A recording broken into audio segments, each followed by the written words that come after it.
asanteni sana. Please have a seat. Keti.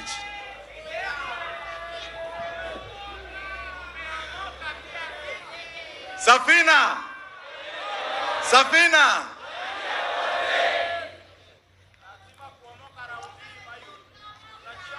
Leo ni siku ya Itweka.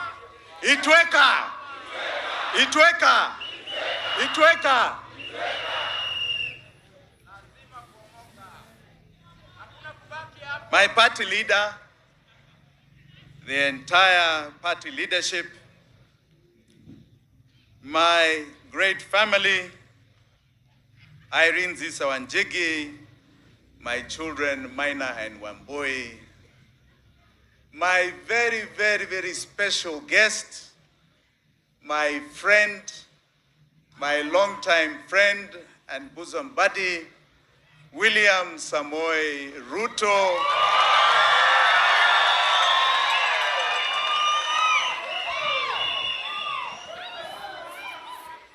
My good friend Isaac Ruto from Bomet. My good new friend Rigathi Gachagua from Madera. My best buddy Kate Warogoro all the way from Laikipia. Didimas Baradha, munamjua? He's in the house, msalimu kabisa. Isaac Mwaura, Ataye Senator, asante sana. Thank you for gracing this good occasion. Hiyo ni ya mwisho. Nyinyi hamjui historia yangu na Sudi. Hiyo ni yangu. Sudi ni rafiki very deep. Very deep. Wakati Jubilee ilikuwa naundwa, yeye ndiye alikuwa anatumwa na bwana deputy rais hapa kwangu. We are very deep friends, very deep brothers. Na Sudi, asanteni sana. Karibu.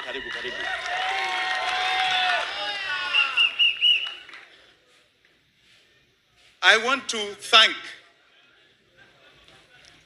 the delegates and party members for the honor bestowed on me as the presidential candidate. With humility, I accept the nomination. Asanteni sana. I have a speech here which I'll try and make short. Sababu hii, unajua accept nomination lazima tuzungumze kimombo kidogo. Hata watu wa nje watusikie, si ndio? So please allow me. Ladies and gentlemen, this is not just another party delegates congress. It is the day marking a turning of a new leaf for our country, a new chapter. Itweka. When the party leader and I first discussed my joining Safina as the proposed presidential nominee, I fully understood the challenge and the opportunity. You bestowed upon me a responsibility and duty, not just as our resilient Safina party, but more critically, on behalf of millions of great Kenyans. We are ushering in a new chapter for our country.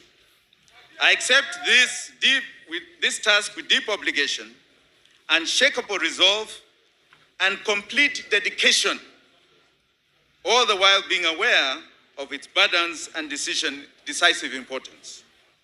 Together, we will build a firm foundation. Our goal is very clear. We are an instrument of transformational and systemic change. We are ushering in Itweka, a break from the old order of personalities, positions, and unmitigated greed for power. It is our resolve to give our country a different leadership, to cement a progressive, irreversible gains in our governance and institutional arrangements. The system must be reset to ensure no one is left behind.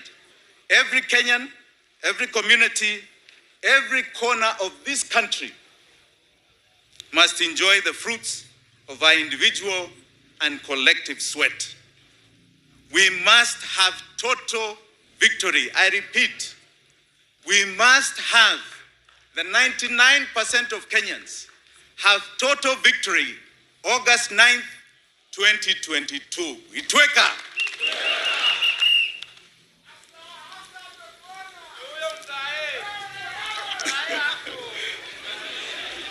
Safina Party has a storied history of being an instrument of real change, even in moments of adversity. I stand for the presidency of this party to create an alliance of all Kenyans. And I want to read something, because one question I have had throughout is, why are you doing this? Wewe Jimmy unakaa mzuri, sasa unataka nini na siasa? Why are you doing this? I want to be categoric. Categoric. Wajua, in this world, when you reach my stage and age, you understand fully what Itweka moment is. In every man's life, there comes a moment when one must search for a cause, a work, an ideal under which he must give himself. Whether he says yes or no is a challenge to be determined in the future. There comes a moment when we become tired of trying to fill a bucket that is leaking. From inside, as we must get a new vessel. There comes a moment in a man's life when, to get where we have to go, where there are no doors or windows, we must walk through walls. There comes a time in a moment of a man's life when he must choose to stand or run. A moment when you must look up the bench and you have to say to yourself, can't anybody play this game better? And you realize that you must be the one. There comes a time when a decision by a man to get into the arena has often been made by the difference between the greatness or mediocrity of a nation. That is why I am in this. The system is rigged and is broken. It is for the very few. There was a time, as you saw here, my party leader stood up from his offices in Electricity House.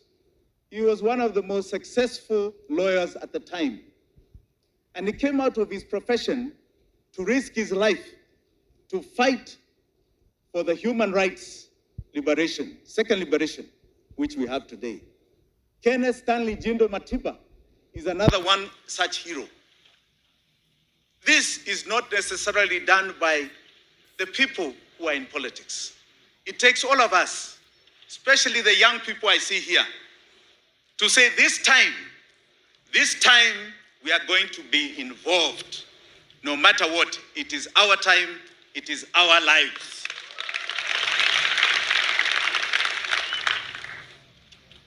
Kenya is a country of firsts. We waged an armed struggle against the British colonialism, grabbing our country. We won. Itweka. We fought single-party dictatorship. We won. Itweka. We fought in peacetime for a new progressive 2010 constitution that secured the rights and dignity of every mwananchi in this country. We won. Itweka. Our courts, which have been in the forefront of ensuring those rights in that constitution are upheld, protecting the constitution, had a landmark ruling in 2017, where they nullified a presidential election, a first on this continent.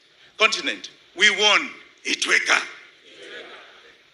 We also have, for the young women here, kama mumesahau, the first Black African Nobel Peace Prize winner, Wangari Maathai. We won. Itweka. But Kenya is at a peril. Despite all these national milestones, repeated government failures have brought the country to its knees. At independence, we inherited a very dangerous virus, kama hii corona. It has been mutating in every election cycle since 1964, taking different names, taking different colors, taking different shapes. The second generation of the original virus is positioning itself to mutate into a third variant. Virusi, hatari. It is another 60 years of slavery and deprivation in the making. Hatari iko mbele yetu. Our concerns must be with the future generations. The world is changing. What platform are we giving them? The old order must die. It must be wiped out. We must end transactional politics. Itweka. Our country has been mortgaged to crippling debt, killing economic activity, incomes, opportunities for our young people. Our young people have lost purpose. They cannot see their future. Kweli ama si kweli? Kweli ama si kweli? Their dreams and aspirations have been shattered. Kweli ama si kweli? We must never pay a debt that has been borrowed so that people steal. Kweli ama si kweli? Every cent must be accounted for. There's propaganda out there ya kwamba Kenya is the 6th wealthiest nation in Africa. Mumesikia hiyo? Let me give you some bare facts. Out of 17 million employed Kenyans, 17 million, munashika hiyo? Only 79,000 earn 100,000 shillings a month. 100,000 shillings a month. That is less than $1,000 ulimwengu.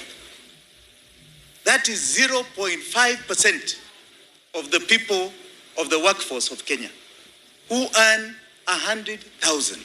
Sio ni aibu sana? Out of every 100 Kenyans, 53 today cannot put food on the table. Hiyo ni aibu ama si aibu? We are talking about fellow Kenyans. There was a time, it was 38, not too long ago, 10 years ago. In February of this year, in 2020, the central bank governor, ili wasiseme we are distorting their mouths. The central bank governor faulted the country's economic structure, which has been delivering growth without job creation or rising income. Yani unaonesha GDP is rising, but the jobs and rising income do not exist. In 2020, the national census data puts unemployment rate at 39%. Yani, in figures, 5.4 million people do not have jobs. This is courting a national socio-economic disaster. Kenyans talk about corruption. It is not corruption. This is called state capture. Itweka. Today's Business Daily ya leo inasema out of a survey of 146 countries in the world of unhappiness, yani the top being the happiest, the bottom of 146 being the unhappiest, Kenya iko 119 unhappy. Mumejaribu 119 unhappy. Kwa nini? The biggest single reason is corruption. Corruption, state capture. The state has been taken over by economic terrorists. Washindwe, washindwe, washindwe, washindwe.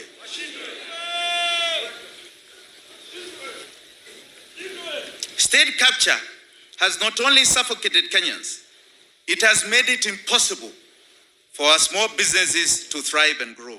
It has captured and stolen our health, our education, our livelihoods, our social security. It is parasitic, predatory, virus, virusi. It is cruel. It has no heart. It has no human face. We have suffered the chain of governments and leaders who are oppressive, who do not care, and have exercised very poor judgment. Kenya now is at a pivotal moment. With a unity of purpose, with it defined in its economic and political landscape, this is the defining moment. The country is now in need of bold, visionary, caring leadership. Caring leadership. Itweka. Itweka. Itweka. Itweka. The problems we face are the product of 60 years of political governance failures. In the African culture, Itweka, kwa sababu ni lazima labda nyinyi hamjui hii ni nini. Itweka is a revolutionary call to change leadership from one generation to another. When life has become unbearable, see, it's unbearable. From an old leadership to fresh leadership. From old ways to new ways. Na si kubembeleza, unajua revolution si ya kubembeleza. We have had a national decline of our nation. The tools of yesterday cannot meet the needs of today and tomorrow. This national decline, rather than national greatness, has spoiled this God-blessed nation. We need a breath of fresh air, of progress and determined dedication in our motherland. We are in the midst of a historic transitional moment. We must chart this radical course. This is beyond business as usual era. It is a moment of bold, forward-thinking leadership. A time to say no more. A time to say resilience, innovation, competitiveness must meet the needs of this nation. That should be the cornerstone of our leadership. Economic security is national security. We must, and we have a decisive obligation to ensure economic inequalities are breached. Social mobility must be breached. There is no point of having a country of 1% billionaires and 99% poor people. Kuna maana? Haina haja hata kidogo. Look at our SMEs. We are going to partner with the private sector to develop a conducive environment for industrial growth and investments in manufacturing. We are going to break down the cost of doing business, improve productivity, and reduce the regulatory demand that stifles the growth of SMEs. At unaambiwa, you need 1,000 licenses to start your business. This will be record-breaking.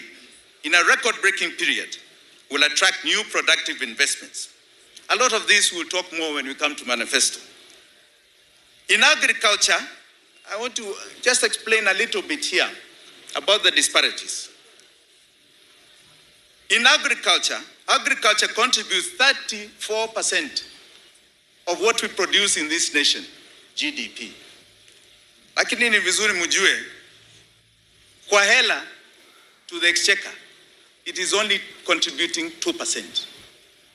2%. Over a third of what we produce, only 2% is going to the exchequer. In contrast, manufacturing contributes 8% of GDP. Imeshuka chini. In 2012, it was 17.5%.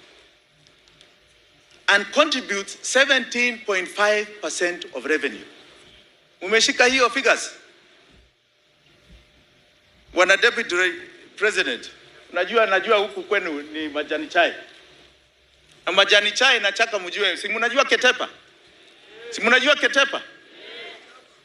Ketepa, if you go to where the Deputy President comes from, and Isaac Ruto here, Mheshimiwa, you will see the farmers, women and young people especially, picking tea all day, hata kukiwa na mvua.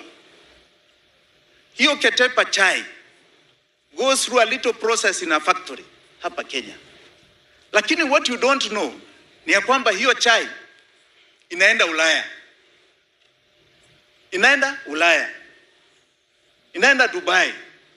From Dubai, it comes back in a tea bag ambao nyinyi mnanunua hapa. Na imetoka hapa.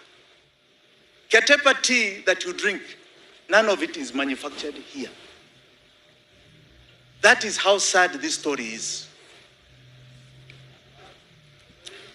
Very sad.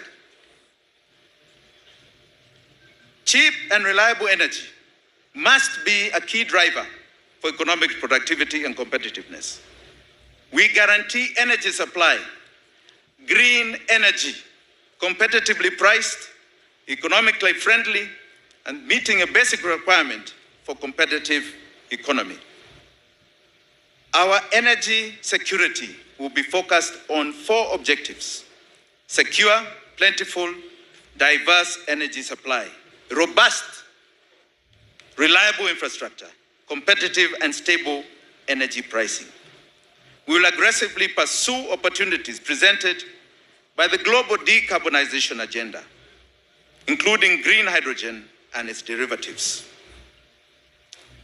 An efficient and effective transport system is vital for this economy, and let us get this right. Najua kuna watu ambao they like to show, kuna showbiz mingi hapa. But I'll just give one small example. We are all in Nairobi here. There are 2 reasons why Nairobi is plagued with traffic. Big traffic problems. Moja ni serikali iko ndani katikati ya mji wa Nairobi. So government services, everybody comes in. The second ni transit, matatus. Ukitaka kutoka hapa Bomas kwenda Embakasi, you must go to the center of town, unabadilisha matatu, unashika ingine. Hapo ni kweli ama si kweli? That congestion causes that traffic. Instead of building a highway in the middle of the city, all we are going to do simply in hivi is do ring roads. Si mnajua ring roads? Ukiwa hapa, ukitaka kwenda Embakasi, you don't need to go to town, unaenda tu. Ukitaka Westlands, iko upande huu. Ring roads solve traffic problems. In China, there's a place called Shanghai. Umeshasikia huku? Huku Shanghai iko na watu 18 million. Hakuna jam. Hakunanga jam. 18 million. Jam ya saa 3 asubuhi na saa 6 usiku is the same. Kama kazi yako iko 15 minutes away, it is 15 minutes away, saa 3 asubuhi ama saa 6 usiku. Umeshika hiyo? Life is the same throughout the day. 18 million people. Sisi ni watu wachache hapa, 4 million. Si tunaweza? Itweka.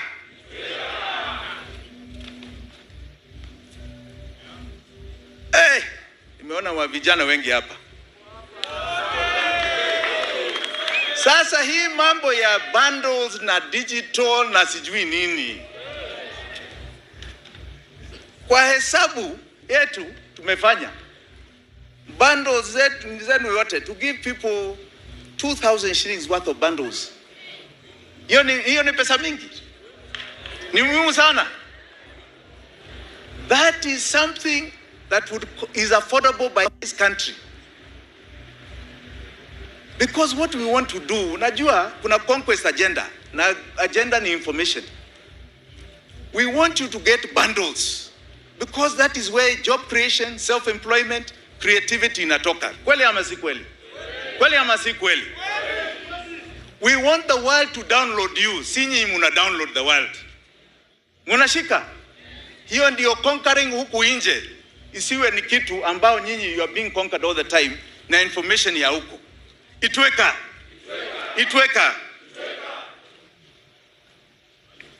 Hii kitu ni very long. I don't know why they made it so long here. I think I'll give my speech.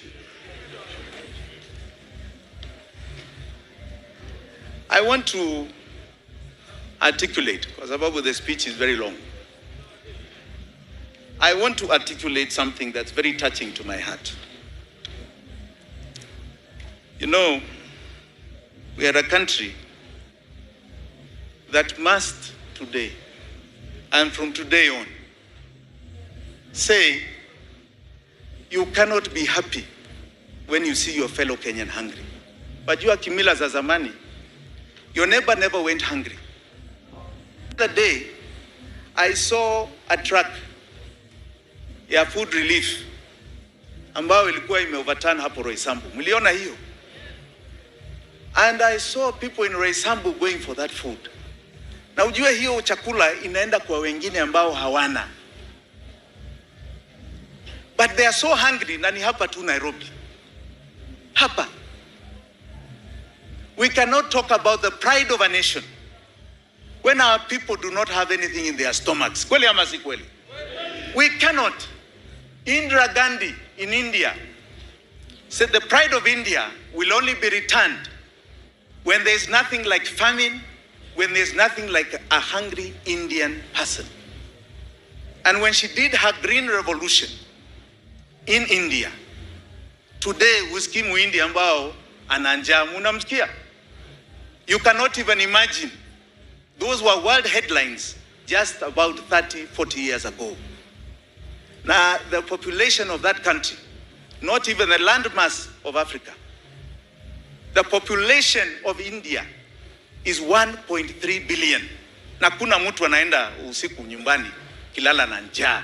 Wapigie makofi wale.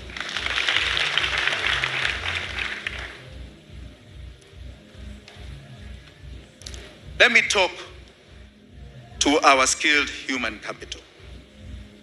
This is a globalized world. We must think locally. We must think globally and act locally.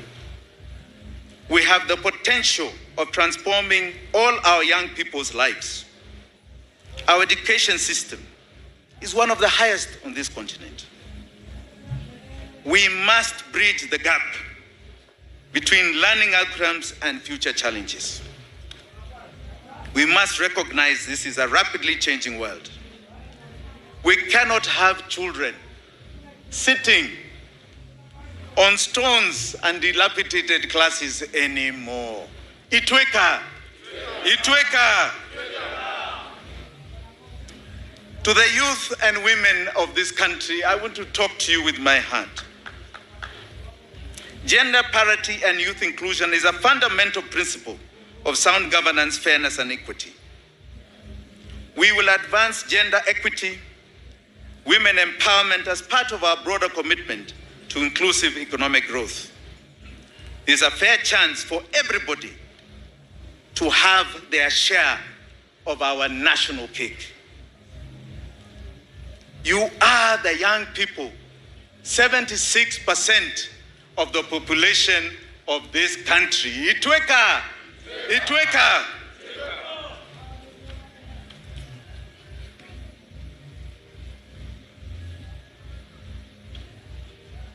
Najua, I was here a little while ago when ANC party leader launched in front of my good friends what he called an earthquake moment. I want to give you the significance of the ark. The significance of the ark. We have committed that this is now the period of economic revolution. Every Kenyan must attain what is guaranteed and enshrined in Article 43 of our Constitution. Your social and economic rights guarantee the following. Amuskize, yani iko kwa katiba. It guarantees food in your stomach. It guarantees and says you have a right to education. You have a right to water and sanitation. You have a right to health. Let nobody act as though they are doing you favors kupatia hiyo nyinyi. This is not about favors. It is your right. It is your right.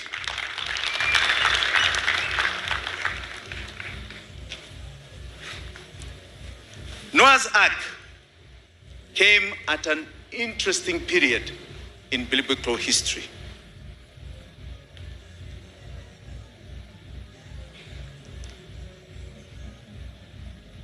Noah was 600 years old. God released the rains that lasted 40 days and 40 nights, causing the floods.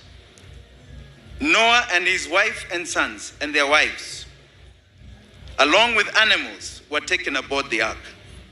They were spared the flood and survived. But every living thing outside the ark was destroyed in the waters of the flood. The flood symbolizes the turbulent times and challenges a country is experiencing due to greedy and selfish decisions of leaders who lack vision for the future of their country. These decisions have led to the current sorry state of our wonderful nation, characterized by high debt, joblessness, and the high cost of living. These floods ushered in a reset in the world. You heard my good friend Musalia Mudavadi say, earthquake, earthquake. What comes after an earthquake? Tsunami, tsunami. What comes with a tsunami? Floods, floods, floods. Na nani ataokoa nchi out of floods? Safina, safina, safina.